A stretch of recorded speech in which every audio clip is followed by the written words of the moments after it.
Muhammad Aziz bin Zulasri, saya nikahkan awak dengan Nina Arina binti Zuraimi yang walinya telah berwakil kepada saya dengan mas kawinnya seurat gelang tangan tunai. Saya terima nikahnya Nina Arina binti Zuraimi dengan mas kawinnya tersebut.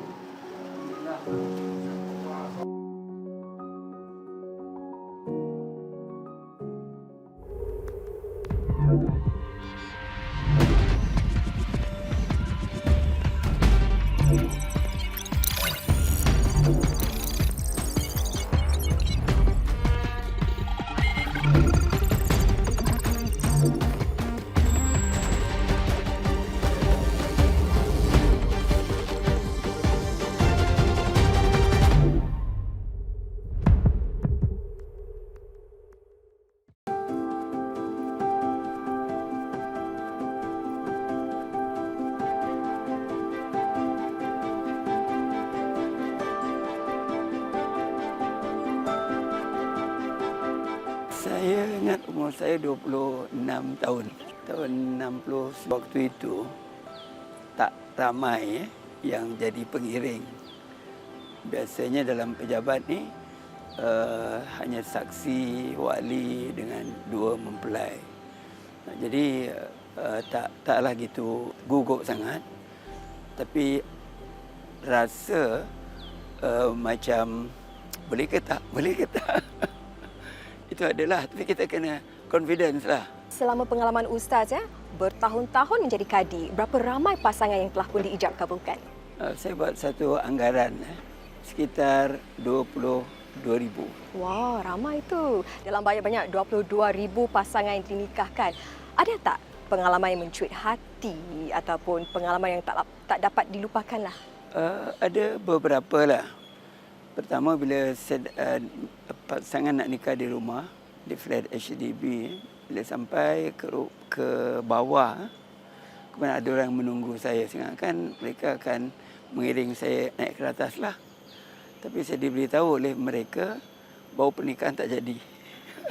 Satu lagi, lebih kurang belasan tahun dahulu lah, di Toa Payoh. Pengantin lelaki nak berikan hantaran dengan cek. Bapa pengantin perempuan tak nak cek. Dia nak cash.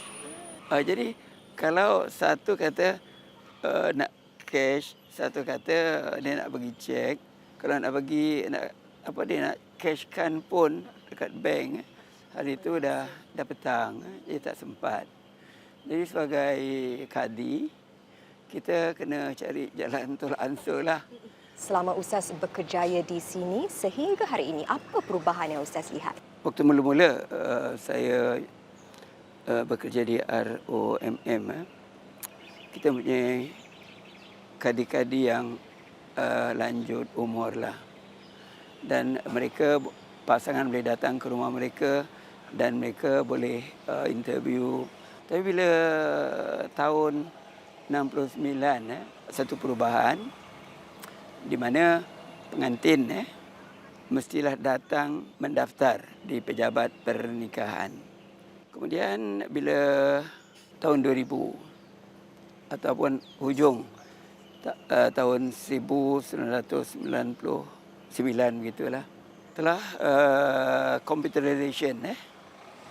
Jadi surat nikah semua tidak lagi bertulis tangan, tetapi melalui computerized lah semuanya. Itu lebih mudah. Legasi Ustaz sebagai Tok Kadi juga diturunkan kepada anak Ustaz, Syakir Pasuni. Sebenarnya anak saya itu tak beritahu saya. Setelah dia dapat jawatan tu, baru dia tanya, apa pendapat saya? Dia dah dapat. Saya syukur je lah. Kerana ini satu bidang, bukan saja kita menikahkan, tapi kita berperanan untuk menasihat mempelai-mempelai ini. Juga anda dikendaki, Muhammad Aziz, untuk menjatuhkan kehormatannya, kemudian Astaghfirullahaladzim.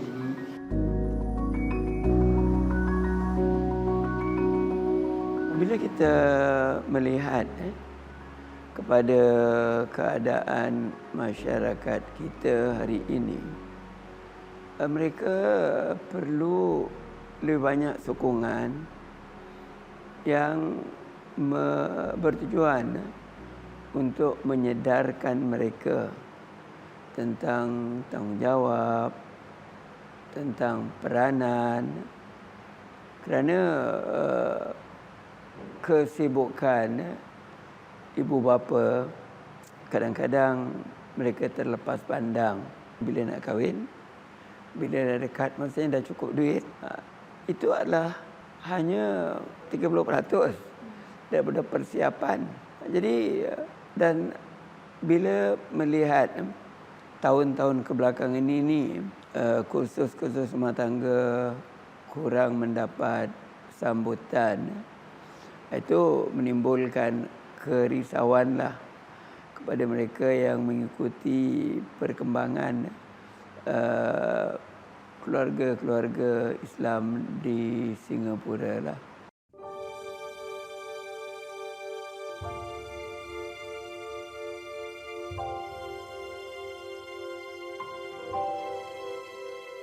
Jadi dalam Ustaz mengendalikan kes-kes perceraian ini, ada tak sebarang kes yang paling terkesan bagi Ustaz? Bila pasangan itu punya anak-anak kecil, saya merasa hibur. Apa nasib anak-anak? Dan kalau mereka tidak dibela, khawatir anak-anak ini tidak punya masa depan yang baik. Dan bila anak-anak tidak punya masa depan yang baik, ini salah satu punca masalah sosial akan berlaku. Sebab itu bila melibatkan anak-anak, saya terasa. Ustaz merupakan pelopor untuk program Bersamamu. Ustaz juga pernah menyentuh bahawa kalau seorang ustaz itu berani berjabat tangan dengan pengantin sewaktu nikah. Jadi mereka juga berani untuk mendampingi pasangan. Pertama, menyedarkan mereka dengan menerangkan kepada mereka bahawa keluarga yang dibina ini adalah pembentuk masyarakat yang akan datang. Pasangan yang saya temui dalam sesi F2F, saya beritahu anak-anak mereka ni hendaklah lebih baik daripada mak bapak. Kalau mak bapak ada diploma, anak-anak lebih daripada itu. Kerana akan datang, kita tak tahu cabaran. Ustaz, berdasarkan pengalaman Ustaz, apa faktor penyumbang, faktor penting yang menyumbang kepada keharmonian rumah tangga itu dan sekaligus mengelakkan kadar perceraian ini? Ramai pasangan yang saya tanya, apakah visi rumah tangga anda? Ramai tak dapat jawab. Jadi kalau rumah tangga itu tidak ada visi, maka mereka tak tahu mana nak pergi. Jadi berkemungkinan rumah tangga itu seperti kapal di laut yang tidak ada matlamat, terombang ambing. Jadi perlu ditekankan dan setiap pasangan mesti ada visi dalam kehidupan berkeluarga.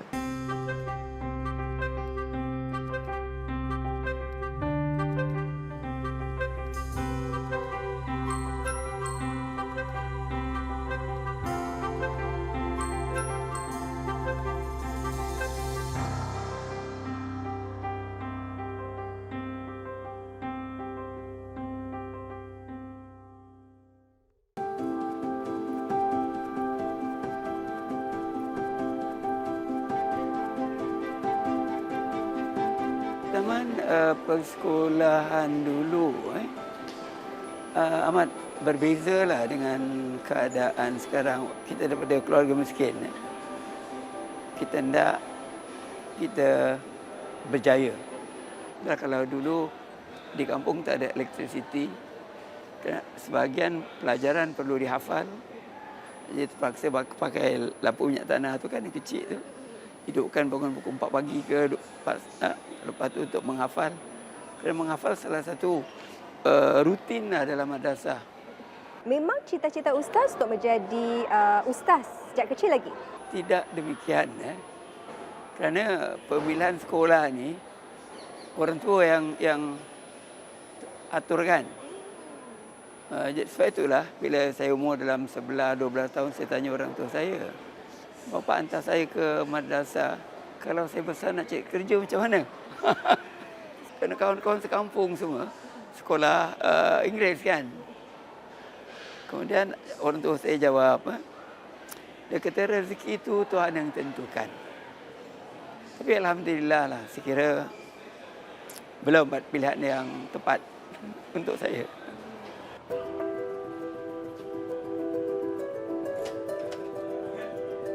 Assalamualaikum. Kalau kita tahu matlamat, jadi mudah-mudahan saya doakan semua berjaya dan berjaya dengan baik.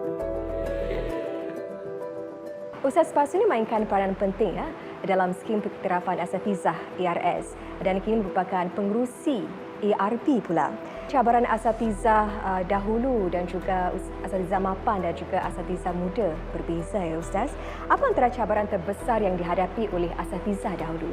Asatizah asatizah lama pun tak ramai lah.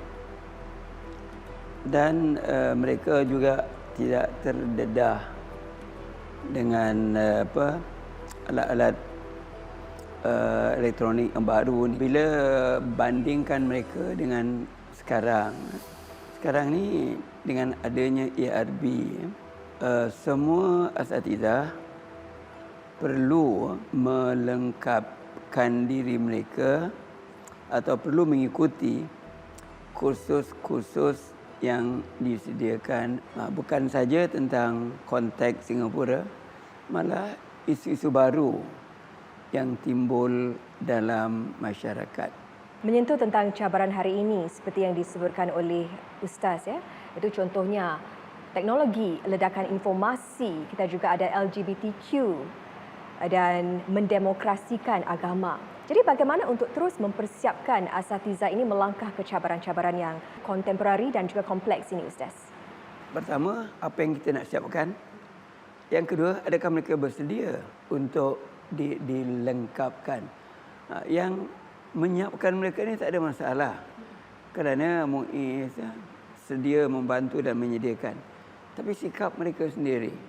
Jadi kalau mereka kurang untuk mengikuti program-program itu, jadi bagaimana mereka boleh berjuang untuk menangani isu-isu yang dihadapi oleh masyarakat. Kini terdapat semakin ramai asatizah yang memberikan bimbingan melalui online seperti YouTube dan juga media sosial.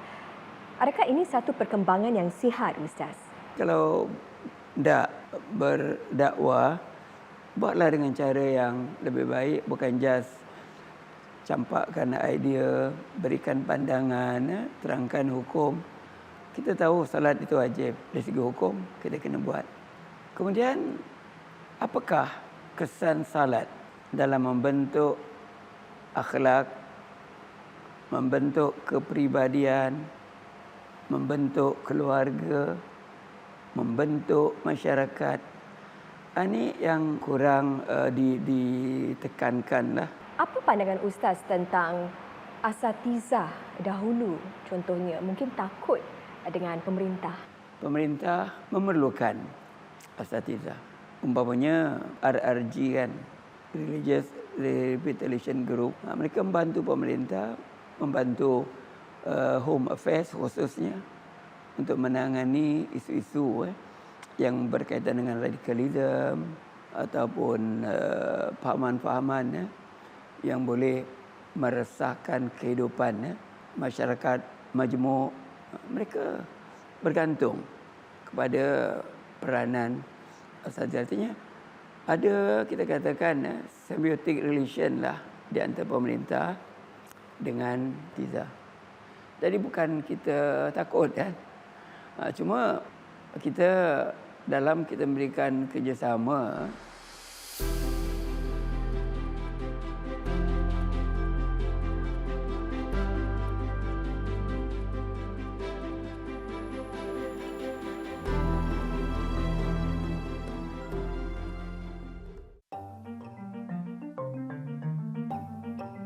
Assalamualaikum Ustaz. Waalaikumsalam warahmatullahi wabarakatuh. Wah, cantik Masjid Tentera ni. Ustaz, Masjid Tentera ni dibina pada tahun 1962. Pastinya banyak sekali sejarah yang panjang ya. Dan saya difahamkan bahawa Ustaz sendiri pernah menjadi pengerusi masjid ini selama 40 tahun. Kenangan yang paling memberikan kesan ialah sikap gotong royong yang begitu kukuh di antara jawatan kuasa dan para jamaah. Malah kita hendak menghidupkan Masjid Tentera ini. Sila ke dalam melihat.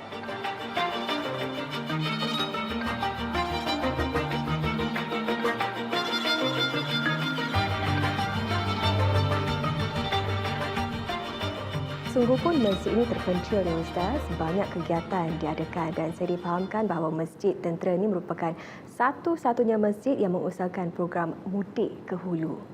Program ni memang dimulakan bila kita menyedari ada keperluan. Kerana sebahagian jamaah mereka tak selesa bila melihat masyarakat yang bertaitu itu datang ke masjid. Dan dengan adanya program ini, kita sambut kedatangan mereka yang bertatu. Di samping program untuk membuang tatu, mereka disyaratkan menghadiri kelas 2 jam di setiap hujung minggu, menerangkan kepada mereka perlunya kita mempunyai peribadi. Jadi kerana kita nak membantu mereka dan menyemai semangat balik kepada Islam.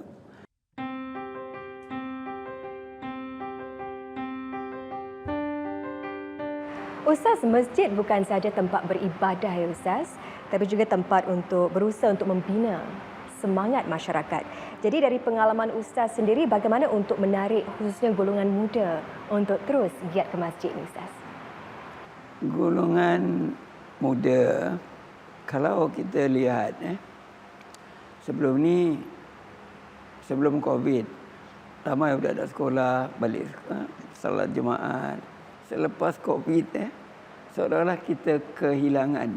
Kita telah membentuk satu komiti baru, iaitu kita adakan komiti belia lah, yang dianggotai hampir 30 orang belia. Sering juga kita dengar bahawa ibu bapa kalau nak hantar anak-anak ke tuition, mereka sanggup berbelanja besar. Tapi kalau pokoknya tentang soal kelas agama, mungkin mereka terfikir ini ada tak bayaran ikhlas hati dan sebagainya. Adakah ini perlu perubahan pemikiran ni Ustaz?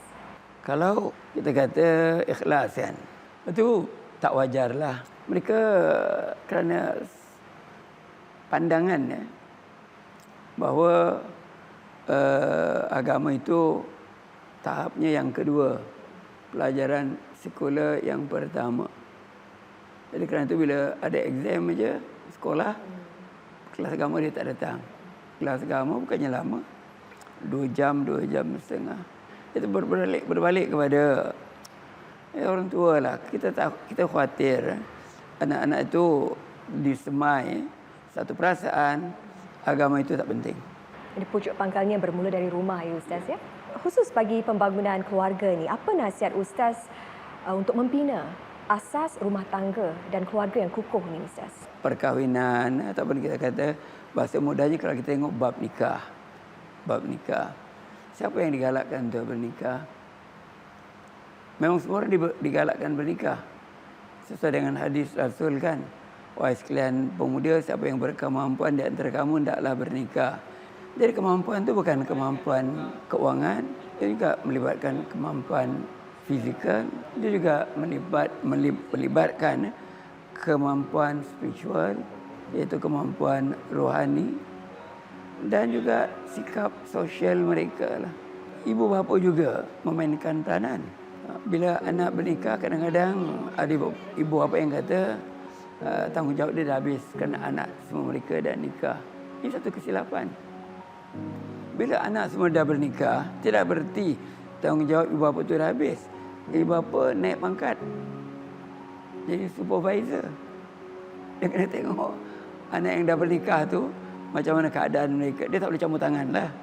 Tapi kalau ada sesuatu yang memerlukan mereka ambil tahu, mereka kena ambil tahu. Ini artinya peranan tu semua pihak.